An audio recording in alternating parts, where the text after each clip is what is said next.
अप्रैल महीने में 9 अप्रैल को प्रधानमंत्री जी ने पिलीभीत में एक भाषण दिया था। वो भाषण में उन्होंने कहा था कि 500 साल से राम भगवान को छत नहीं था, उनको राम भगवान को मैंने छत दिया। करतारपुर कॉरिडोर मैंने बनाया और जो लंगर गुरुद्वारे में लंगर दिए जाते उसके मटेरियल का जीएसटी मैंने हटाया। अफगानिस्तान से सिख धर्म के जो पवित्र ग्रंथ थे वो मैंने अफगानिस्तान से यहाँ लाए।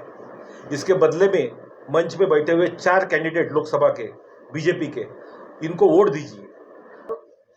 10 अप्रैल को मैंने इलेक्शन कमीशन में कंप्लेंट फाइल करने के बाद मैं 5 दिन चुप बैठा, लेकिन आप लोग देखते होंगे कि 9 तारीख के बाद भी लगातार कल तक उनके भड़काऊ भाषण चालू है।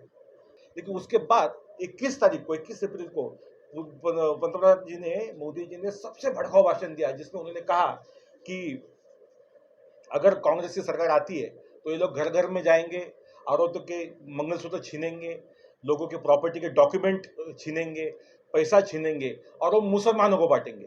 आने वाली जो नई मेरी पिटीशन रहेगी उसमें सब स्पीच उसको एनेक्स किया जाएगा और उसी पे हम सुप्रीम कोर्ट से रिक्वेस्ट करेंगे कि इस पर कार्रवाई हुई है। और बात ऐसी है, अगर ये चुन के भी आते हैं तो सुप्रीम कोर्ट को इतनी पावर है कि वो इनको 6 साल के लिए डिसक्वालीफाई कर सकते हैं। इसी तरीके से बाल ठाकरे जी ने बहुत सालों पहले 1992 में 40 साल पहले उन्होंने एक स्टेटमेंट दी थी मुस्लिम धर्म के खिलाफ, और हिंदुत्व के नाम पे उन्होंने वोट्स मांगी थी, तो उनको भी 6 साल के लिए इलेक्शन से बैन किया था, उनका वोटिंग राइट तक निकाला गया था।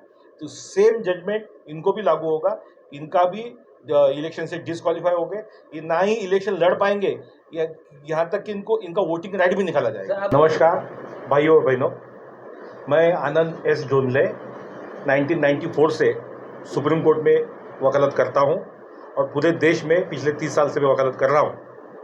और मैं जिनके ऊपर अन्याय होता है और अन्याय के खिलाफ लड़ने के लिए उनके पास पैसे नहीं होते, ऐसे लोगों के केसेस मैं मुफ्त लड़ता हूँ। हालांकि कुछ दिनों पहले अप्रैल महीने में 9 अप्रैल को प्रधानमंत्री जी ने पिलीभीत में एक भाषण दिया था। वो भाषण में उन्होंने कहा था कि 500 साल से राम भगवान को छत नहीं था, उनको राम भगवान को मैंने छत दिया। करतारपुर कॉरिडोर मैंने बनाया और जो लंगर गुरुद्वारे में लंगर दिए जाते उसके मटेरियल का जीएसटी मैंने हटाया। अफगानिस्तान से सिख धर्म के जो पवित्र ग्रंथ थे वो मैंने अफगानिस्तान से यहाँ लाए। इसके बदले में मंच पे बैठे हुए 4 कैंडिडेट लोकसभा के बीजेपी के, इनको वोट दीजिए। तो भाई और बहनों, मॉडल कोड ऑफ कंडक्ट के मुताबिक मैं आपको थोड़ा पढ़ के बताता हूँ। मॉडल कोड ऑफ कंडक्ट जो इलेक्शन कमीशन ने खुद उनके वेबसाइट पे दिया है, उसका ये प्रिंट आउट है और ये दिया गया था 2013 में, 18 सितंबर 2013 में। इसमें मॉडल कोड ऑफ, देखिए डेट देखिए, 18 सितंबर 2013, deputy election commission Vinod Zutshi, ठीक है।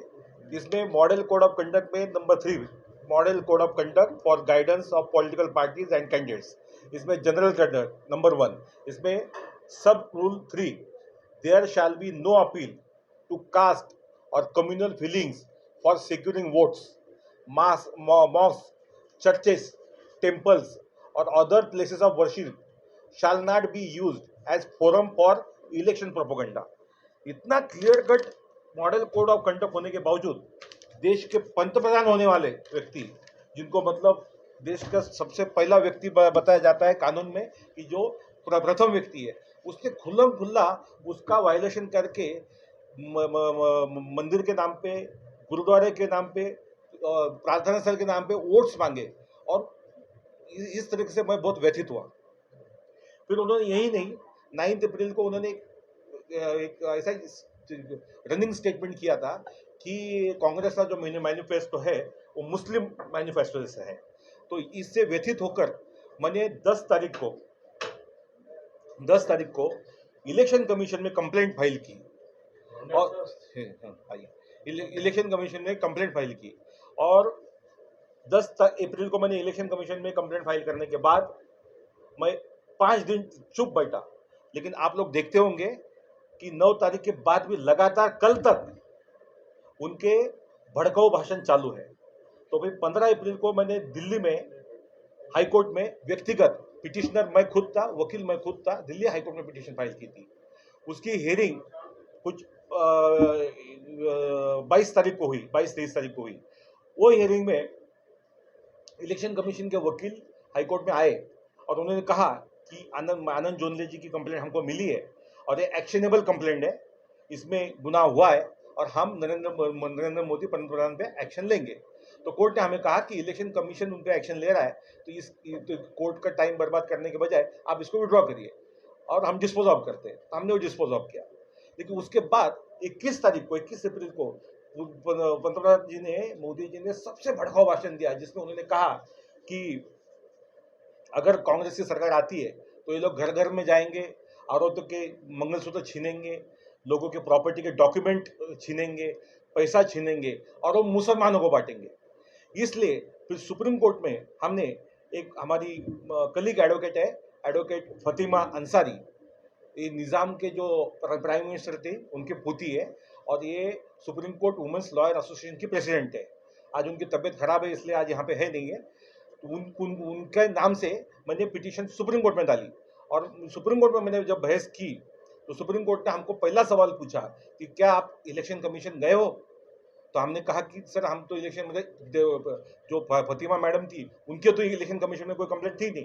तो हमने कहा कि नहीं गए सर। तो हमको सुप्रीम कोर्ट ने डायरेक्शन दिया कि पहले आप इलेक्शन कमीशन जाओ फिर हमारे पास आओ।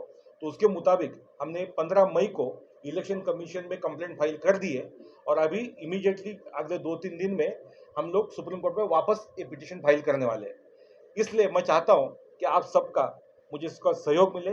ये लोकतंत्र बचाने की लड़ाई है और जो भी मुझसे जुड़ना चाहता है, मेरा मोबाइल नंबर है 9920156506, 9920156506 और दूसरा मोबाइल नंबर है 9967818577।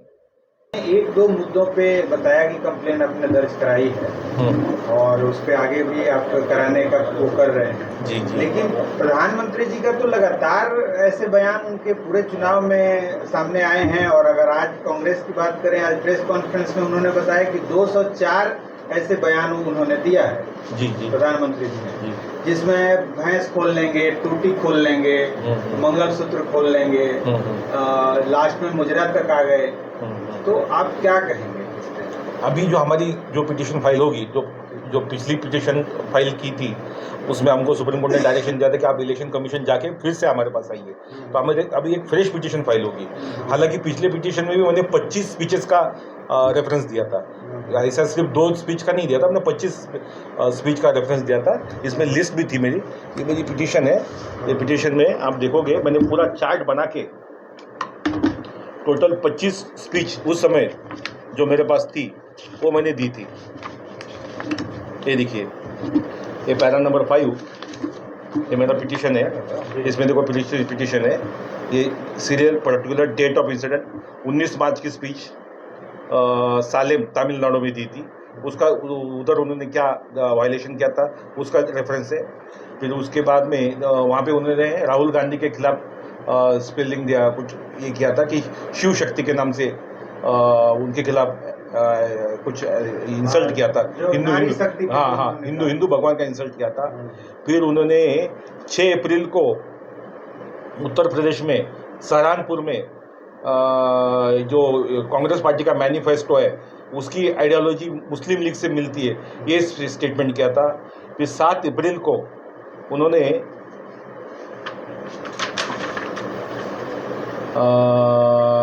कांग्रेस पार्टी ने राम मंदिर बनाने के लिए विरोध किया, इसलिए मुझे वोट दो, ये स्टेटमेंट किया था।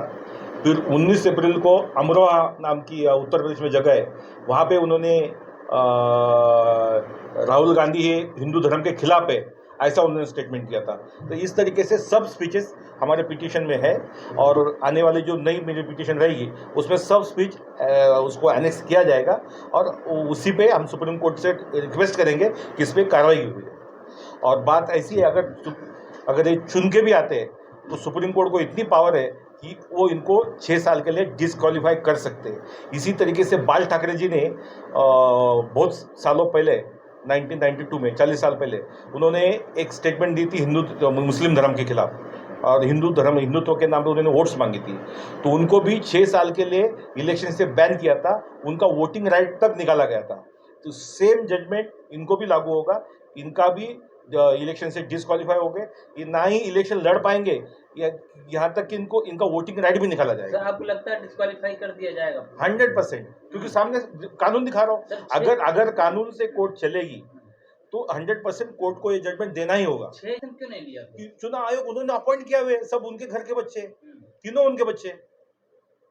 उन्होंने जो सुप्रीम कोर्ट का जजमेंट था कि एक कमेटी बनेगी और कमेटी में प्रधानमंत्री, विरोधी पक्ष नेता और चीफ जस्टिस रहेगा, उन्होंने चीफ जस्टिस को हटा के उन्होंने अपना कोई मंत्री बिठा दिया, कैबिनेट मिनिस्टर बिठा दिया। तो मेजोरिटी वो कमेटी में उनकी है। तो ये जो तीनों जो अपॉइंट किए उनके घर के ऑफिस बॉयज है, घर के प्यून है उनके, वो क्या उनके खिलाफ कार्रवाई करेंगे? चुनाव आयोग क्यों है? चुनाव आयोग पंतप्रधान कार्यालय के सिपाही है, ये कार्रवाई नहीं करेंगे? कैसे करेंगे? कोई अपने बॉस पे कार्रवाई कर सकता है? तो जो आपकी जो शिकायत है एक आम नागरिक की तरह है या आप किसी पार्टी से कनेक्ट होकर कर रहे हैं? मेरी शिकायत आम नागरिक की तरह है, मैं कोई पार्टी से बिलोंगिंग नहीं, I am not the office bearer of any political party. तो सर 4 जून को किस तरीके से देख रहे हैं इसका? सर 4 जून से मेरा कोई मतलब नहीं है, मेरा भी पिटीशन फाइल होगा सुप्रीम कोर्ट में, बाकायदा ये उसकी हियरिंग होगी जस्टिस विक्रमनाथ साहब के सामने। उन्होंने हमको आदेश दिया था कि आप इलेक्शन कमीशन जाइए। हम 15 मई को इलेक्शन कमीशन गए, हमने इलेक्शन कमीशन को 2 हफ्ते का टाइम दिया है, 2 हफ्ते कल ही खत्म हो गए। अभी कल परसों में मंडे सोमवार को हमारी पिटीशन फाइल हो जाएगी और हम मांग करेंगे कि जस्टिस विक्रमनाथ जी की बेंच फिर से लगाई जाए और उसके सामने हमारी हियरिंग हो जाए।